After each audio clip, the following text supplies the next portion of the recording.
I will now call the Affordability Committee meeting to order. This meeting is being held in person and electronically in accordance with the Municipal Act. This afternoon, we have one presentation, or this evening, concerning the affordable housing strategy policy options. I will now invite Michelle Banfield, Director of Development Services, and Madeline Kowalczyk, Senior Planner, to provide the presentation.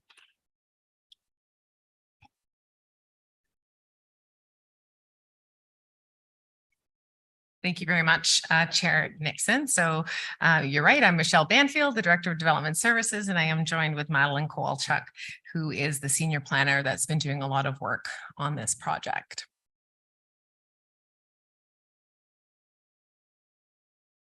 We are also joined by Josh McLeod and Nick Michael, and they're behind us, and they are with the consulting firm and Barry Lyons, and they have been working on behalf of the city on our update to our affordable housing strategy.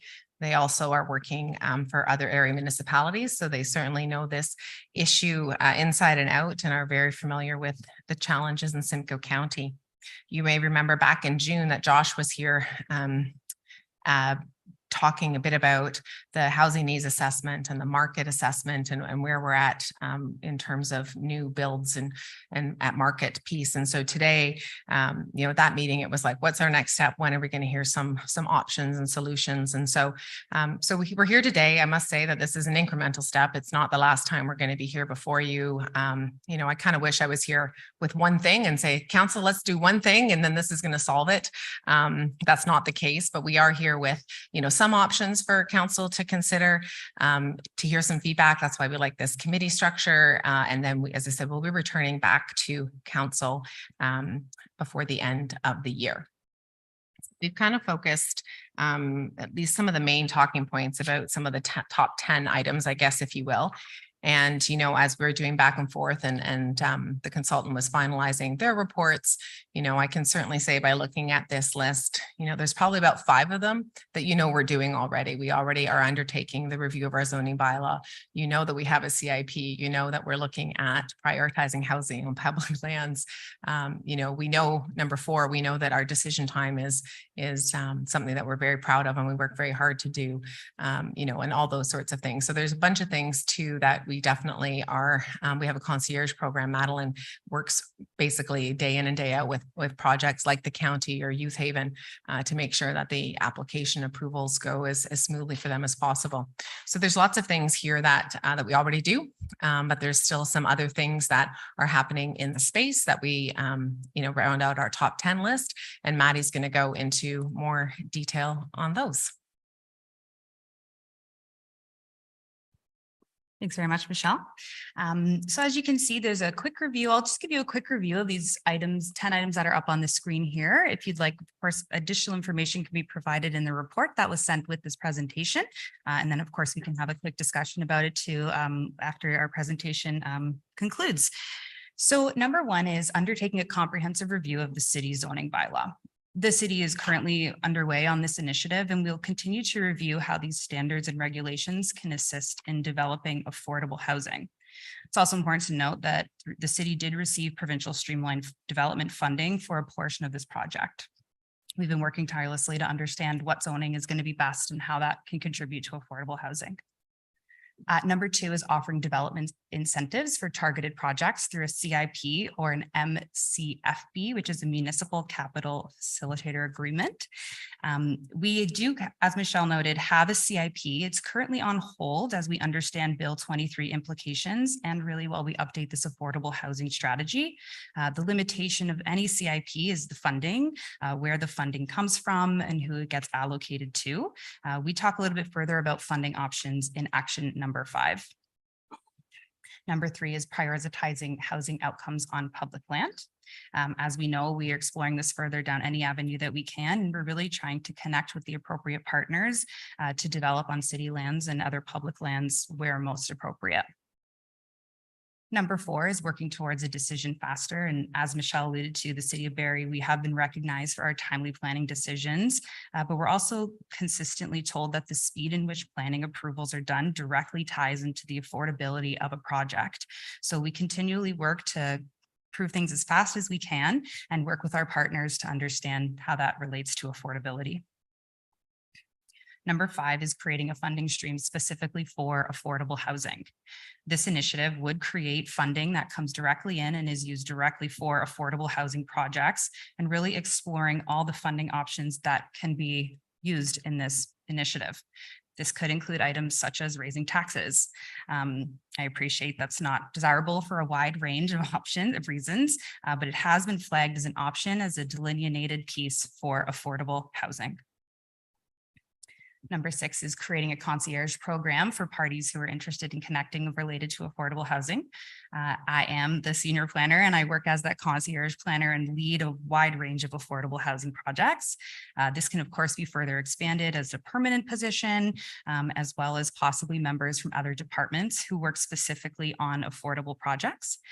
This staff member can also continue to work with our industry partners and create relationships between all of those across the housing spectrum. And that doesn't include just developers, it's our social partners and all those other groups that are involved in the entire housing spectrum. Number 7 is enhancing the Simcoe County's secondary suite program. We've coined it kind of a berry bonus. We currently take part in this program, but it may be possible to allocate additional funding for those providing deeply affordable, accessible accessory dwelling units. This would make use of the existing program, but it would be an additional funding for those that are taking part in the program that's already exists through Simcoe County. Number 8 is enacting a rental replacement bylaw. While there's not a ton of rental housing in the city right now, purpose-built, preserving what we do have is critical. We also want to ensure that anything new that is being built can be maintained long-term. In particular, there's additional information that's recently come out from the federal and provincial governments related to purpose-built rentals, such as the HST forgiveness. And hopefully we see more rental housing developed. This rental replacement bylaw would allow that to be preserved. Number 9 is to continually shift the public discourse around growth and housing. Staff continually work with neighborhoods, developers, members of the public to understand their needs in their communities, while also gently intensifying where appropriate. That kind of yes in my backyard narrative. And number 10 is explore the potential of inclusionary zoning in Barrie. So there's municipalities across the country that are hopping on this inclusionary zoning trend. And really it would permit significant changes in the city's 2 major transit station areas. And it is the tool to require developers to deliver affordable housing through zoning. We of course don't want to take it too far to the point where it's too much, but something we can absolutely divulge into a bit further as we see. You'll see on the screen that some of these action items are of higher cost. That $ graphic in that 3 range is a significant investment, and it would take an investment from our council and any other funding options as they become available. It's important to note that the city doesn't need to be the sole ones that fund everything. We can contribute as best we can, and hopefully these connections can take these action items even further. Thank you. So I'm not going to spend too much time reading through these additional 13 initiatives, but they are, these additional items can be done in conjunction with some of the action items. They can be done on their own. And really there's just a whole group of them. On this slide here, we talk about them in these 4 pillars. These 4 pillars are policy reform, development incentives, leadership, and advocacy. So you'll notice on the slide that 3 of the 4 pillars have the 10 bolded action items. And the 4th pillar is more related to advocacy, which the consultant has noted is important to advance thinking and continue that collaboration. While not directly related to those 10 action items, these policy options can help shape the overall affordable housing strategy and ensure we're opening as many doors as we can to get affordable housing options out there. And as we know, there's new announcements all the time about housing, and perhaps some of the advocacy work that's been done in the past is now beginning to take shape. And really the advocacy piece shows that we know this is a problem we can't solve on our own, and advocating and connecting with other levels of government can really help us to take it that much further. I'll pass it back to Michelle to continue the discussion. Thanks, Maddie. And so ultimately, why we wanted to come right now to have some conversations is to really get people thinking, get council and committee in particular thinking about, what do we really need to, finalize the strategy. Obviously, as I said, these are just some of the options, but, really for us to think about what sort of a budget are we talking about? what sort of resources are we going to need? What are council's thoughts, committee's thoughts on some of these, these early action items? And, what did we miss? What are some of the things that council members, community members might have brought to your attention that aren't necessarily reflected? I should note we're working with the technical advisory committee. So we've talked to them about some of the options, and that's a wide range of people in our community that are very close to the affordable housing and social housing space. And so again, just wanted to remind you, at this point, we're just here, and that's why we're at committee, to have a couple of moments of your time to think about kind of some of these options as the consultant kind of comes back and works on what this could look like from a strategy perspective. I always encourage people, not only members of council, but members of our community, to visit buildingberry.ca. Often you'll see that's our main landing page for any sort of engagement and consultation on all sorts of different projects, not just planning projects.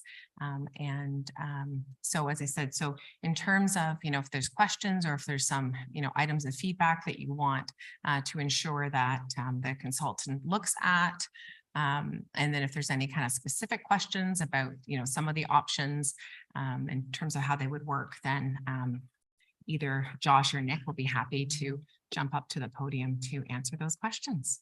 So that's it for now. Thanks very much for your attention, everyone. Thank you very much. Are there any questions from members of the committee? Mayor Nuttall, go ahead. Yeah, thanks so much. First of all, thank you for the presentation and for the report. There's a couple things I wanted to maybe provide feedback and ask questions on. In terms of the enacting rental replacement bylaw to preserve existing rental stock, the near term that's underneath that is this regarding how fast we can implement versus having an effect on the marketplace? Through you, Chair Nixon, to Mayor Nuttall, that's exactly it. It's how quickly we can implement it. That's the timing piece. So it's not a connection to how we would feel, how quickly we'd feel it in the market. As we said, we haven't explored this option at a staff level to date, but it is something that continually comes up as an option to protect some of that rental stock, if you will. Right. Secondly, on that bylaw, and I'll wait. Obviously, if this is something that you're looking at bringing forward out of this, I'll wait for that. But there should also be some sort of piece inside of that, or would there be some sort of piece inside of that? Because I realize I'm asking questions. Where if the city were to, let's say, expand a road or expropriate a piece of property for whatever purpose that had rental units in, that the city would also be responsible for restoring that rental stock? Through you, Chair Nixon, to Mayor Nuttall, I don't know whether right off the top of my head if that was something, but I know certainly that there are situations where city does have rental properties. So as always, if the city wants to lead by example, staff can set them up for that success for sure. Thank you so much. The other piece here on number 3 on page of slide 4, prioritizing housing outcomes on public land. Why is there a minimum impact piece on that? Through you, Chair Nixon, to Mayor Nuttall. So I think most likely it's an element of how much land the city actually, like public lands actually have that would be available. So I think it's most likely potentially being conservative in its impact. If this is something that council wants to do, we want to look at it more widespread. Potentially there would be a greater amount of impact. It really just depends on how bold and daring the city wants to be. Like if you want to look at, for example, just vacant pieces of property, that's going to have an impact. Or if you want to say, hey, let's look at everything, fire halls, community centers. If you want to open it up, then there's going to be obviously bigger opportunities for impact. Okay, thank you. The other piece I just want to pry over to. Sorry, I'm going through my actual papers because I'm a paper person. I'm sure it's recycled paper. Under leadership, so number one on there is prioritize housing on public lands, because I think that that's saying like this is something we actually have control over immediately. But then the other slide saying, even though we have control immediately, it won't have the comprehensive across the board impact to solve the problem, if you will. Is that, I'm understanding these two slides kind of side by side? Yeah, through your chair next to Mayor Nuttall. The impact of each one is really going to be delineated on, like Michelle said, kind of how bold and daring we want to be. And the leading by example piece, or the leadership piece, would be the city going forward and saying, we are going to develop, we are going to put this here. Here's the rates, kind of creating that we are doing this, here we are. And that would be the leadership that we would take, and hopefully see other people follow suit and want to build something similar or something along that line as well. Amazing, thank you. Mhm. The final thing I have is under create a funding stream for affordable housing and development incentives. We have a funding stream for affordable housing. We choose to deliver that through the county of Simcoe. But we already have a designated funding stream to deliver affordable housing. Is there any way we can change that to either, if it's increase, modernize, but the creation of a funding stream, it does exist, and I wouldn't want people to think that it doesn't exist, because it does.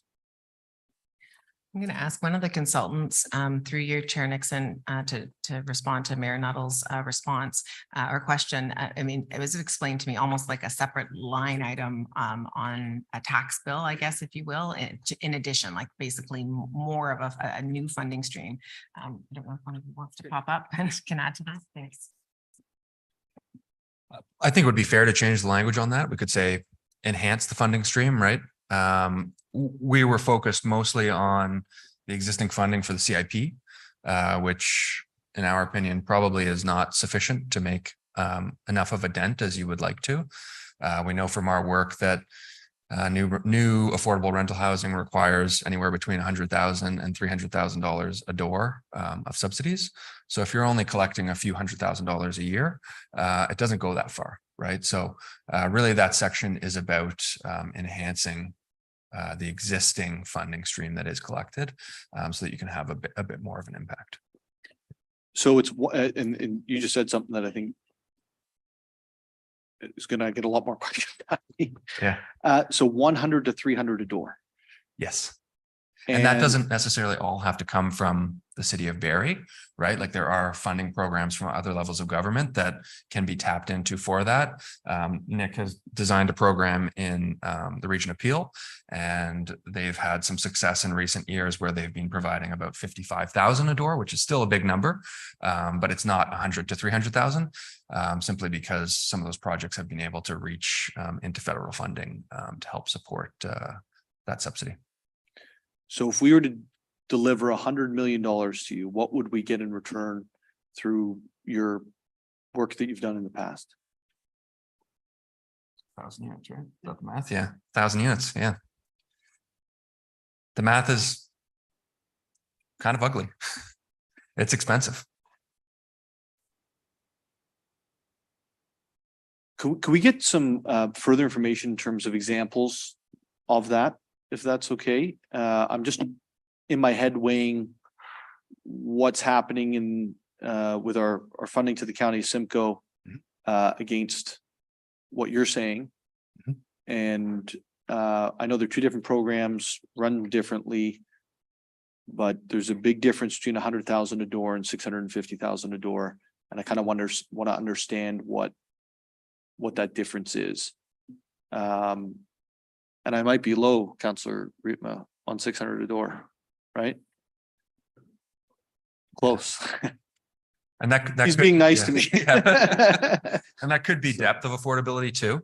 100 to 300 is not necessarily deeply affordable when we're talking about average market rent. So CMHC's average market rent, if we're at 100% of average market rent, which is affordable to most households. It's affordable to moderate income households.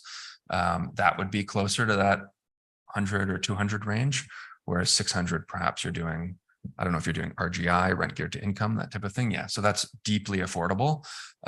So the subsidy just goes up the deeper the affordability is, right? Okay. Yeah. Thank you.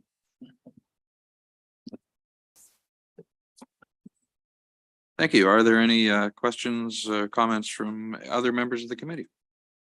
Councillor Harris. Great. Thank you, Chair Nixon. Yeah, so much information here, and the attached report from MBLC really, paints a great picture of, how we got here. And one thing that jumped out for me on page 2 was 350 net new rental units added in the past 20 years. Like, I just was like, wow, it was, and so with that note, I just I've closed my presentations. It's not in front of me, but with our priorities, I'm wondering, and we do talk about rental and as you look at kind of triaging or prioritizing these, like where does the need for rental fit in your mind as far as really targeting that affordability? Thank you.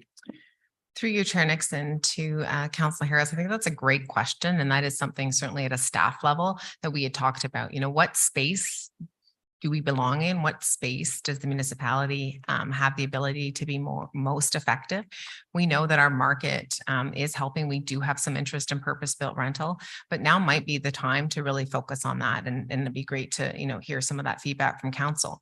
It's combined with obviously, as I said, interest in our Barrie market, full stop, as well as potentially some of these other changes that the government has done, including the development charge credits, or like reduced development charges for purpose-built rental, as well as now the building supplies.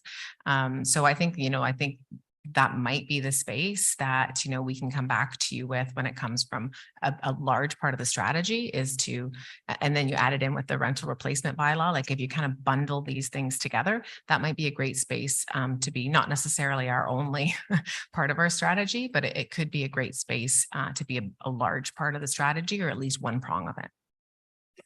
Thank you. And just trying to think back the last term, I think some of our bigger developments that were approved were rental, were focused on rentals. Is there any room or policy opportunities to, and they're not being built as far as I can see them, maybe they're in progress and there's lots that goes into making something happen. I get it. But is there a sense that there's opportunities to incentivize those to get built? Is that possible? Through you, Chair Nixon, to Councillor Harris. So 37 Johnson is under construction, as Councillor Rietma can attest to, and that's purpose-built rental. So there's that. We understand that the 1020 Grove Street, also purpose-built rental, is moving along as building permits and finalizing site plan agreements. So some of those are actually, and those would be what I call our bigger projects. So they are moving forward. We do get requests a lot to assist where we can, and we usually at this point we most often work with the developers, say what do you need to get to those next steps, and we try to help them with that. But there, we have had, as I said, some approvals that aren't under construction, but we certainly have some rental projects that are. Yeah, thank you. And maybe just one last different thread. Continue shifting the public discourse. I think that's important, and we see it played out here. And even differences in a matter of a month. I mean, I wasn't here in the chamber when August there was a very different acceptance of a development infill, and then last week a little different acceptance of an infill. So, but I do see that kind of that respect and understanding of this is part of the new reality of the Barrie's future, kind of gaining traction. So I just wondered. And I know consultation is part of it on page 8 of the ongoing. Is there a sense that as we gather this information, there's the guy like me who's lived in the neighborhood for 30 years, but then there's the person who, that next generation of home buyer, the next generation of individual, the demographics of the perception of these policies that need to be or looking to be changed.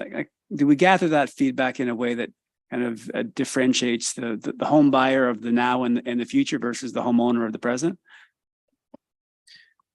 Through you, Chair Nixon, to Councillor Harris, the Planning Department Development Services is an opportunity to consult with people on sorts of different things. So right now we're hearing, and I'm sure some of you are hearing a lot about the new zoning bylaw and what some of those changes are related to the new zoning bylaw. And, you know, make no mistake that the new zoning bylaw is looking at not having single detached homes as the only permitted use on the majority, if not of the city's property. So where we have a lot of land right now that only allows single detached homes, period. You know, the new zoning bylaw is looking at allowing other ground related forms of housing, semi-detached, triplexes, row houses. That's a big change from where we're at right now. And it's just, I think it's just a conversation that we have to continue to have. And unfortunately, it's not a one size fits all, because every neighborhood is different and the context of each project is different. And, you know, you can watch what we do, and there's be some neighborhoods where one new consent, one new one new lot created has a huge impact to the community, whereas in other areas an 11-story building doesn't. So, or some areas a 30-story building doesn't. So unfortunately, there's not kind of one right answer, but you know, the department is transparent in what comes in. There's tons of information available. Our team are, as you know, are there to answer questions and help not only council, but the community understand what's happening. We take that feedback where it's possible to adjust through site plan or site design or built form design. You know, we do that as well. At the end of the day, though, change is happening in our communities, and we all have to do our best to manage that. Yeah. Thank you very much. Maybe just one final comment. I'm just hopeful we can get the voice of the current and prospective future buyer, but certainly appreciate all the efforts to get the feedback you can from our residents. Thank you. Thank you. Through you, Chair Nixon. Thank you for your presentation and all the information. And I've probably got a million questions, but I thought I would just stay, and I looked and I like the graphics. So I'm going to pick the low dollar sign ones as we don't have a lot of money. And in regards to the concierge program, which I think is a great idea. And I just wonder, do you think that it would help if other departments actually collaborated with you? Because you hear a lot of things, planning does excellent. We get to this stage, then we get into the technical side and transportation, and that's what starts bogging us down.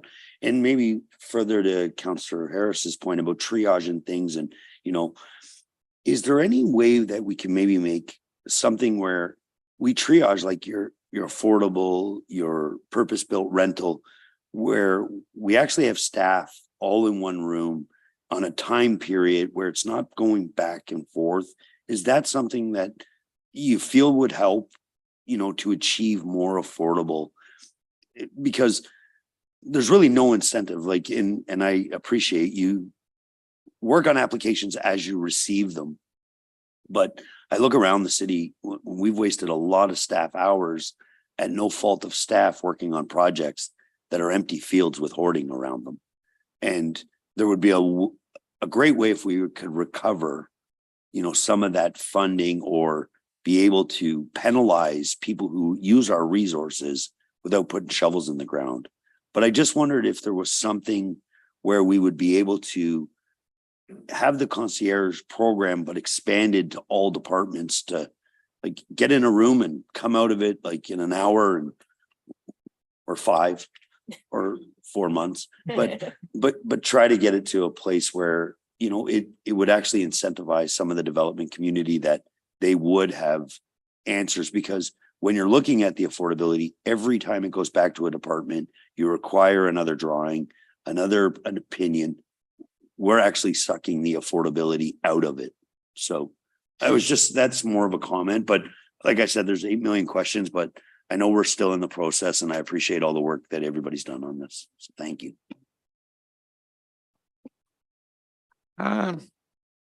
Before we go to, are there any other members of council in attendance? Yes, Councillor Riepma. Thank you, Chair Nixon. I wanted to ask or raise that comment that you find on page 2 of your report, not of your presentation, but of the consultant's report. And just to read it out, it says there are next to no options in the market for low and moderate income households, either in ownership or in rental. And you know, that sentence strikes me as being absolutely correct, but it also strikes me as being very problematic. And the word that I heard most often in the presentation was the word funding. And it seems to me that if there's no ability for the market to give us affordable housing, either ownership or rental, then what do we do? And it seems to me that if it's not the market, the private market, then presumably it can only be the public market.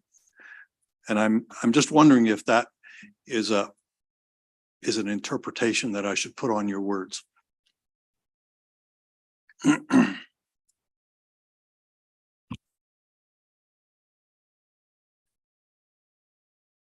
It's a great question.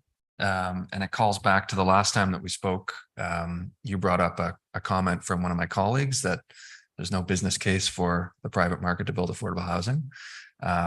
We've been waiting for about 30 years for the private market to start building affordable housing, and they're clearly not doing it. Traditionally, the public sector did pay for it, specifically the federal government, but they got out of the business of housing. And 30 years later, we're now starting to reap the impacts of that. So there does need to be more public involvement. We recognize through our work and through this report that municipalities in particular have less flexibility than upper levels of government in terms of funding housing. But in the absence of the feds and the province stepping up with a whole boatload of money for all of us, the municipality, there are certain things that can be done to sort of chip in and start chipping away at the issues that we've seen grow over the past couple decades. So our expectation would be that, yes, more public funding will be required, yes. And I guess the next question is, where's this public funding coming from? Because I don't think that, you know, the taxpayer here really has a pocket full of money either. Sure. So I wanted to, I was a little surprised that you didn't mention our official plan in your report. Our official plan says we have a target of 15% affordable. Mm-hmm. And that was approved by the minister just 6 months ago. Yeah. It also has a provision in it that talks about cash in lieu. In other words, if you don't want to build affordable, that's fine, but there would be a contribution of some sort. Mm-hmm. And the minister approved that about 6 months ago. So in your next iteration of your work, are you going to give us some sort of a program or something that will sort of put wheels under that? I may turn that over to my colleague, Nick, as he can speak a little more eloquently than me about that topic. So. Well, thanks for the question through the chair. Unfortunately, in Canada broadly, and in Ontario specifically, the Planning Act does not allow municipalities through their official plan to require affordable housing. All communities will have targets for affordable housing in their official plan. And really the way we go about achieving those targets is through things like incentive programs, using public land, inclusionary zoning, these types of policies to help you hit your target. But there's no requirement or there's no ability for municipality to actually enforce that target without working with the private sector through regulatory and financial approaches to secure that housing. It's a really unfortunate circumstance.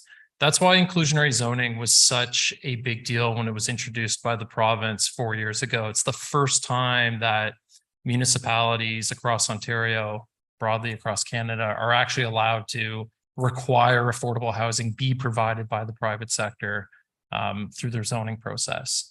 The only issue with inclusionary zoning is that it can only be implemented in the city's protected major transit station areas, which are the 2 GO stations, very limited, small geography. and a big process, a lot of hurdles to go through to actually implement that policy. But we're seeing City Toronto, City Mississauga, first two communities in Ontario to implement inclusionary zoning policy. It's too early to gauge success, but in terms of how we help you achieve those targets, not requirements, unfortunately, targets, certainly this strategy is meant to provide both the regulatory and the financial mechanisms and levers that the city of Barrie can pull to try to achieve those targets. Doesn't sound very encouraging to me, Mr. Chairman. I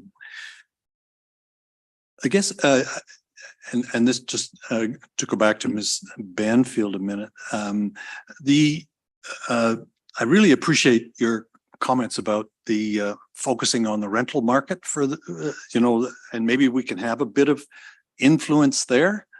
I think I'd like to have a lot more influence, but it is what it is.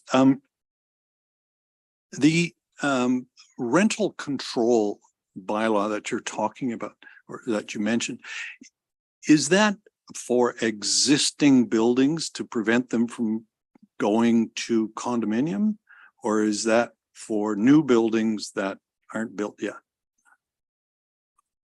That's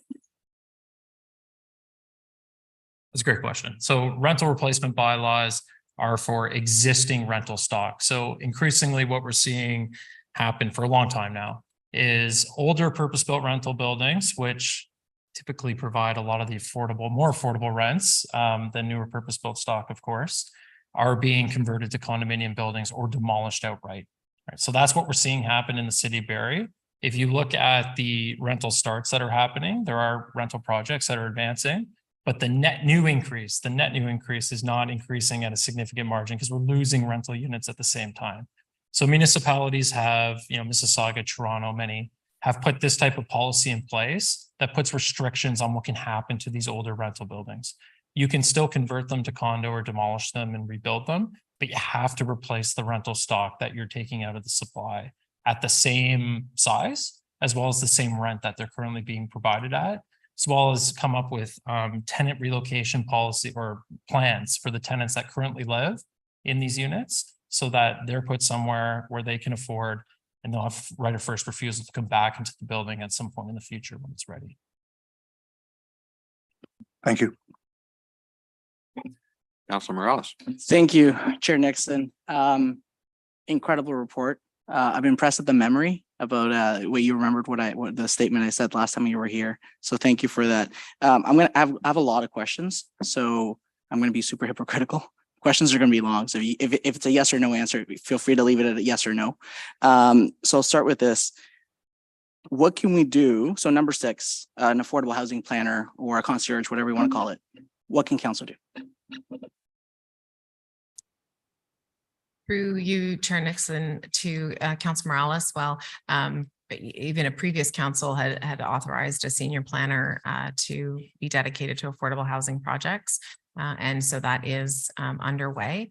And as we're exploring further housing or further funding opportunities, we might be able to do something along the lines that the deputy mayor was talking about, more like a team, if we get appropriate funding to get additional. So budget. Basically budget. Money. Okay, perfect. Always money.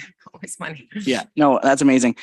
Deputy Mayor Thompson's comments were excellent. Like I wanted you to call me out of order, Councilor Nixon, Chair Nixon, on how much I was cheering. Here's what I mean. The stories that I've heard, and I understand that you've said before, Ms. Banfield, if people have concerns, let the developer call you. They're not going to call you. It's not you.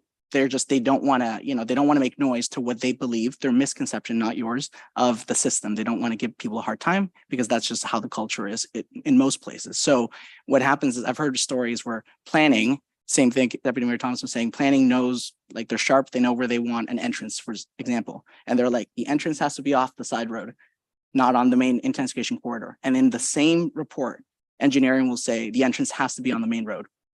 Like these are, and they say shall be. So they're both in conflict. You have people saying, where's your park, your amenity area? And then another comment says, well, you need turning radiuses. So all these things that a concierge, an affordable planner, what have you, and I'm seeing nods from the consultants, this is the red tape that they cut. It's not saying that there's inefficiencies, but definitely getting everybody at the table goes a long way. And then whether it be one of those in-person meetings where you tell the developer, you're going to get a meeting every 6 months. It's going to be an hour. It's going to be 45 minutes. It's going to be an hour and a half. This is your meeting. We'll still respond to your emails. Don't waste it. And maybe we can even have some clawbacks where if they start wasting it, then it kind of changes the process. So that's why Deputy Mayor Thompson, I couldn't agree more with your points on that. I'm going to ask Ms. Banfield one more question, and then I think the rest of the questions are for the consultants. Can the city start getting back into the business of building housing? I understand lots of provincial and federal policies and legislation needs to occur, but there was an example in my ward where the cash in lieu of parkland was roughly $1 million. So for the consultants, Yonge Street, like the one in Barrie that goes to Toronto, 11-story building going up, they hit their affordable target because I asked. By the way, the developer said if I hadn't asked, he wouldn't have done it because I asked. So that's where the politicians can really take ownership of that and go that extra mile because they can't be forced to, but you guys remember their commitment. So there was about $1 million in cash in lieu of parkland, but we just had a $3 million investment, 2 from Canadian Tire Jumpstart and 1 roughly from the city, 100 meters away. So there wasn't an immediate need for parkland, I guess, in that area. So there might have been an opportunity to get 3 units subsidized essentially because they're at cost, but we don't have the policies right now. So Ms. Banfield, I guess, to simplify the question, can we explore avenues such as getting back into having ownership of units, either ourselves by building or by getting units from redevelopments that occur?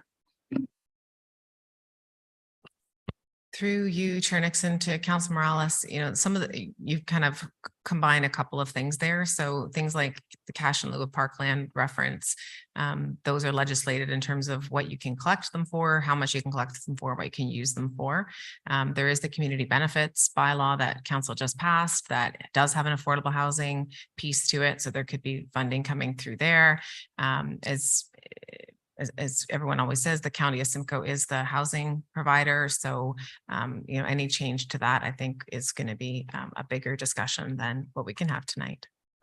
Thank you. The rest of the questions will be for the consultants. And if we could get IT to get page 5 of the report on the screen. Josh, right? Yep, Josh, thank you. Mayor not only had a really good point about just look at the numbers, cost per door of affordable, subsidizing affordable. I love the fact that your team almost takes a real world pro forma approach. Like you're not going to recommend something that the market won't produce.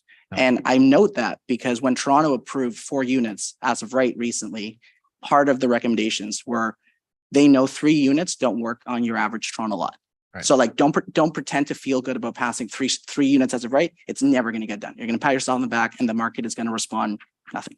So my question is, do we have an opportunity for your next stage to coming back and looking at kind of Toronto data about their local market, their prices as of right, multiplexes, infill? Like we're not talking like developments really, we're talking like the basic ones. So we have a better idea on where our setbacks and our parking requirements and our angular planes and all these things need to be, because they usually don't work in cohesion. It's easy to say we want more units and then we pass more restrictive zoning bylaws. And most of these people aren't coming in for a rezoning because they don't want to go through the hassle of doing a rezoning because that's not their concern. And if you could go to page 10, put page 10 on the screen. I'll read it while it goes up. These are your words of your report. Local opposition to new development NIMBYism. So I'm going to go to page 10. I'll skip the first paragraph. The impact of opposing voices can delay new development or require compromises from the developer that can risk project feasibility and can reduce affordability. To Councillor Deputy Mayor Thompson's point, in some communities where NIMBYism issues are well known, it may even discourage some developers from trying to build at all, with a belief that opposition to growth and change is so strong, it may not even be worth the effort, the time, the resources, particularly if they have to acquire a new site in a new market. Restrictive planning policies help support opposition to new development. I'm going to read that again. Restrictive planning policies help support opposition to new development, increasing the importance of reforming local land use restrictions and creating a more streamlined approval process. Could you speak to that? Yeah, it's a great question, great comment. I would say the first question that you asked was about whether we'll be sort of getting into the weeds on the feasibility of multiplexes and things like that and required setbacks. That is not part of the scope of our work. We're not getting into the weeds in that way. That there is an ongoing comprehensive zoning bylaw review, and we would suggest that that's probably something that should be part of that process. Sorry, I just thought I'd jump in as well on that. So we're currently engaged by the city of Toronto on this exact file where we're looking at the multiplex feasibility and these types of things. So you can do one of two things, right? You can either increase density to make these outcomes more feasible, right? Because we know that, yeah, 3 units, little multiplex buildings are not going to outperform someone knocking down a bungalow and building a really big, expensive single family home. So we have two options where we're helping the city of Toronto kind of think through these options, as you mentioned. Either let's increase the density, allow higher density outcomes as of right, really important, or let's layer on financial subsidy if we're not comfortable increasing the density. That's kind of the levers that we can pull. So in terms of how much depth we're going to get into through this process, we don't anticipate, as my colleague Josh mentioned, really getting into the weeds on the zoning reform, but we certainly do anticipate providing city staff with our opinion and feedback on certain elements that we definitely would like to see through that zoning process that you're currently undergoing be offered as of right. Perfect. So a follow-up. So my takeaway from that is you increase density or you increase subsidies. And if we don't want to increase subsidies, unless we get millions from the province and the feds, then we got to increase density. And usually those things aren't said in the same meeting, which thank you, Chair Nixon, for the time here, because we either talk about density or we talk about finance at a different meeting. And either people don't know that they're connected or they're happy that they're not being said at the same meeting. Either one. I'm speculating here because I don't know. But it's important that you guys are connecting them because that's the takeaway for this. If IT can go to page 19. Did you do the consultancy for the city of Guelph, by the way, while we're pulling this up? Guelph hired a firm to do the pro formas and the designs. They even drew out the designs for 3 units as of right. I talked to Mayor Camp Guthrie. It was not us for Guelph, but we have suggested in here that looking at sort of off the shelf designs would be a great way to do it, like multiplexes, even small apartment buildings. Yeah.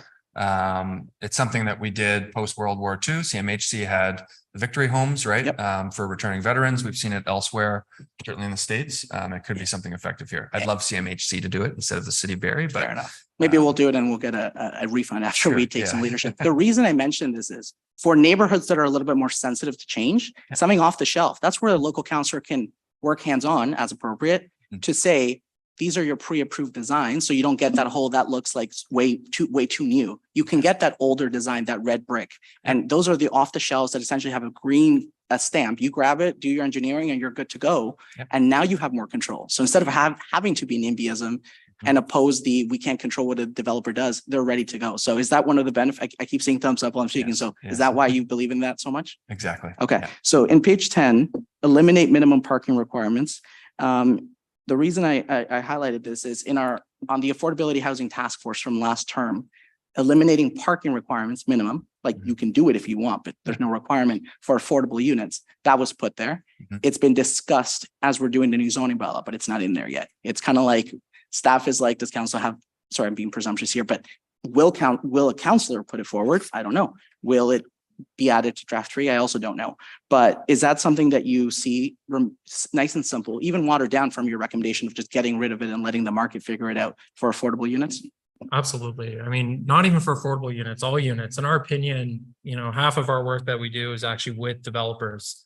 And we know through our work that developers are never going to build a project that does not have enough parking, right? They're going to provide the exact amount of parking that they require to sell and lease the project at a certain price threshold.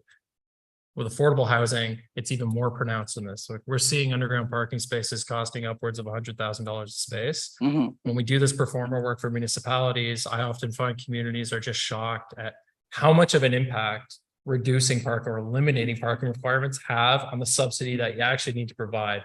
When you have really high parking requirements for affordable housing, you're actually also subsidizing underground parking a lot of the time for residents that don't have a car.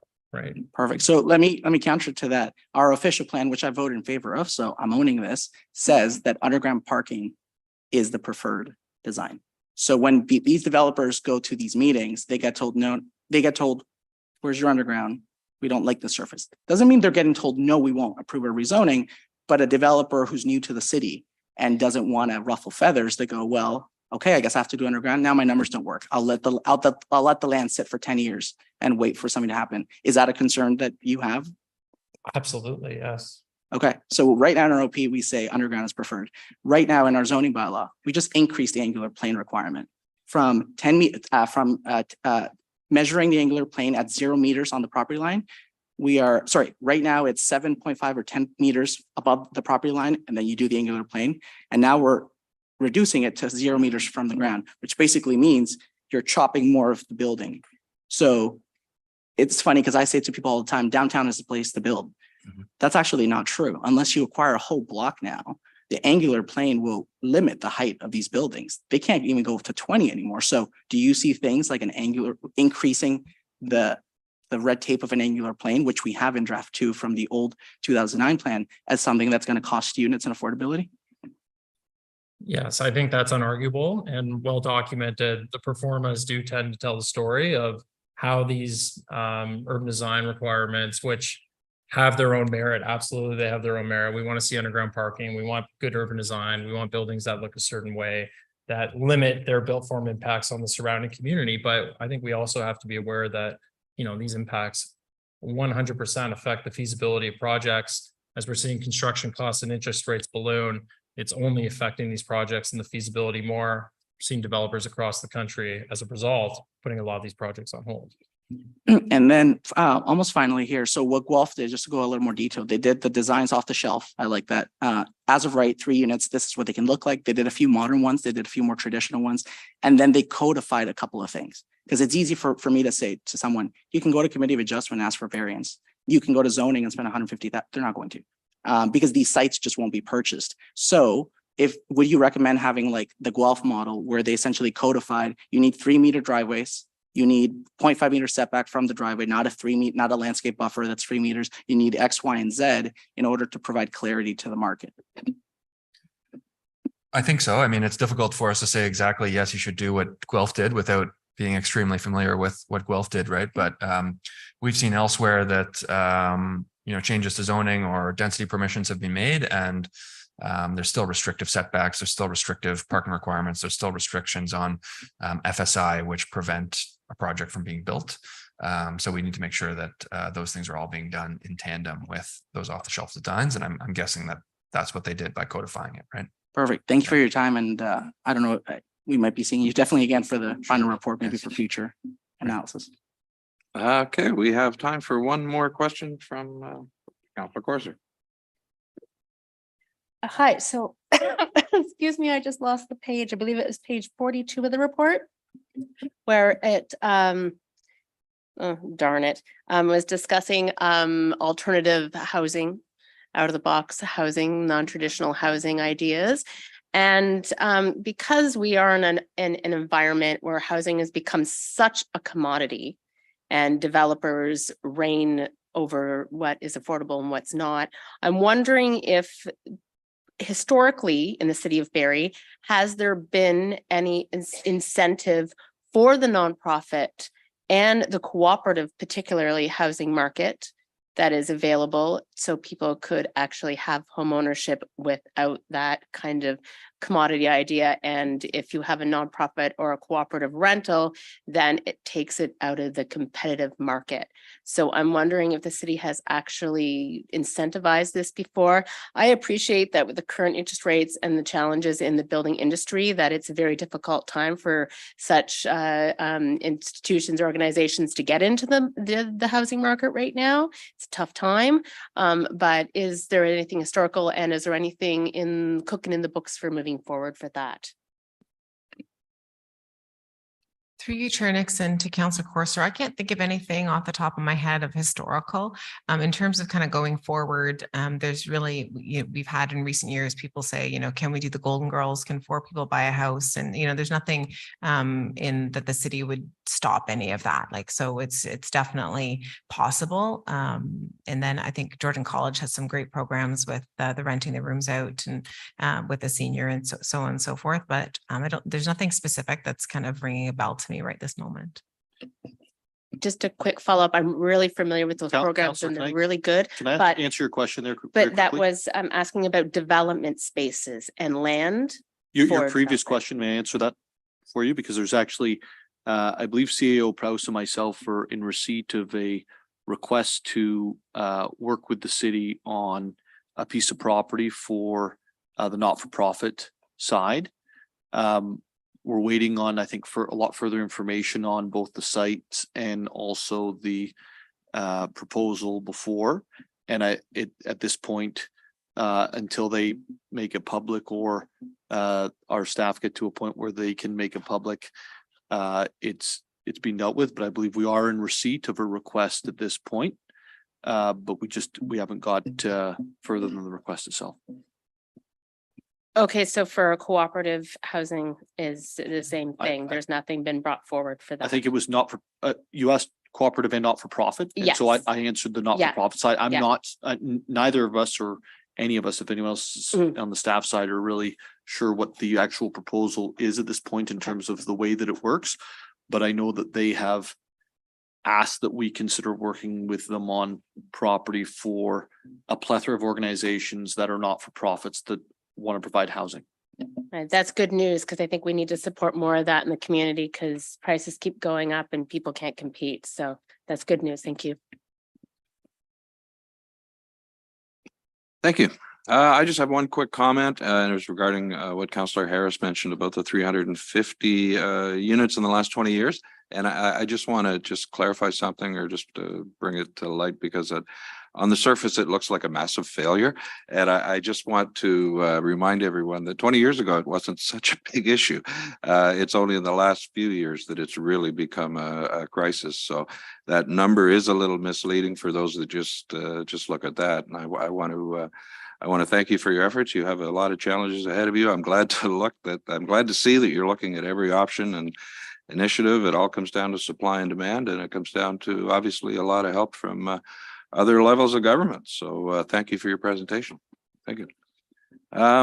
Moving on, committee reports, 7.1 memorandum from M. Munshaw, Supervisor of Engineering Standards, dated September 27th, 2023, regarding a review of right-of-way design standards for Salem and Hewitt's area. Can I have a member of committee put the memorandum on the floor to be received? Received. Are there any questions from members of committee?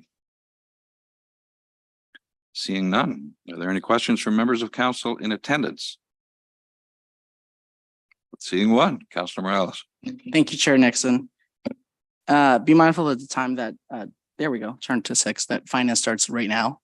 I probably have like 15 minutes of questions. I'm going to check with staff. I presume that there's no time sensitive to this. It was me who asked for this report. So taking accountability for the staff time that I asked for this report, I talked to the GM of this department probably for 20 minutes today. I talked to the fire chief, probably another 20 minutes. And knowing that this is an important issue I want to address now, so I don't tie up even more time later at general committee.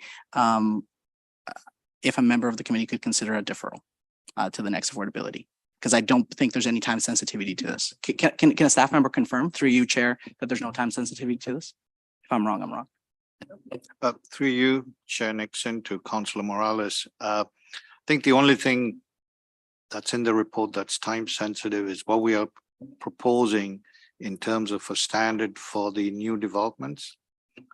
But we can do that regardless of the report. We can change the standard, so. Through you, Chair, would a 4-week delay be concerning? Like, I don't want to punt it indefinitely, just to the next affordability committee. Yeah, I don't think it'll make a difference because I think we can change the standard for application on the new development. On the ongoing, on the one that's attached to the report. Yeah.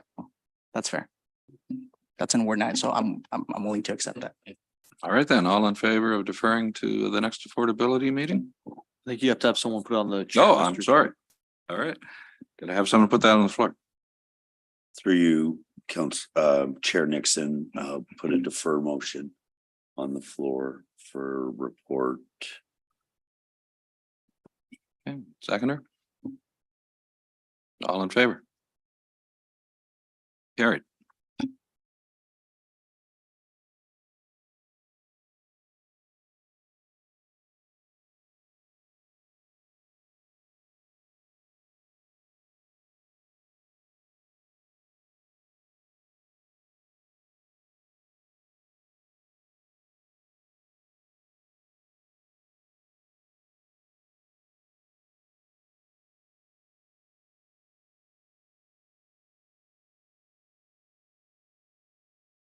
We are moving right into the Finance and Responsible Governance Committee meeting.